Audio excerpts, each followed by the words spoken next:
কিছু কিছু মেম্বার্সরা রয়েছে আমার কাছে যারা এক্সারসাইজের পেছনে ট্রেনারের পেছনে খরচা করতে বিন্দুমাত্র ভাবে না, কেন কি তারা জানে যে সুস্থ থাকার জন্য ওয়ার্কআউটটা কতটা জরুরি।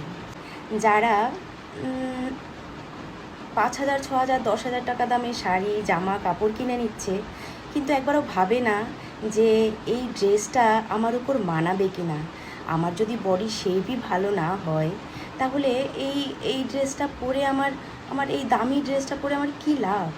আমি যদি একটা 500 টাকা দামের জামাও কিনে কিনে পরি, সেটাকে যদি আমায় মানায়, আমি যদি কমফোর্টেবলি ক্যারি করতে পারি, তাহলে ওটা তো আমার জন্য অনেক বেশি ভালো, তাই না?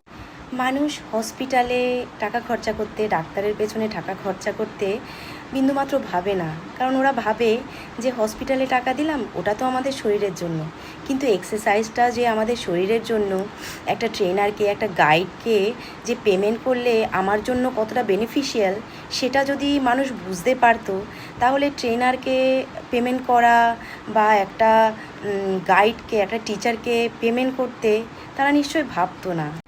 তাই সবাইকে রিকোয়েস্ট করছি, নিজেদের চিন্তাধারাকে একটু চেঞ্জ করুন, একটু পাল্টানোর আমাদের দরকার আছে। আমাদের জীবনে এক্সারসাইজটাকে ম্যান্ডেটারি তৈরি করা উচিত, ম্যান্ডেটারি করে রাখা উচিত। যাই কিছু হয়ে যাক, এক্সারসাইজ যেন ঠিক থাকে। তাই জন্য যদি আমার দুটো জামা কম পরতে হয়, দুটো লাক্সারিয়াস লাইফ একটু কম লিড করতে হয়, তাও ভালো, কিন্তু এক্সারসাইজটা যদি আপনি রেগুলার করেন, তাহলে ফিউচারে আশা করি বারবার হসপিটাল, ডাক্তার এইসবের দোরগোড়ায় যেতে হবে না।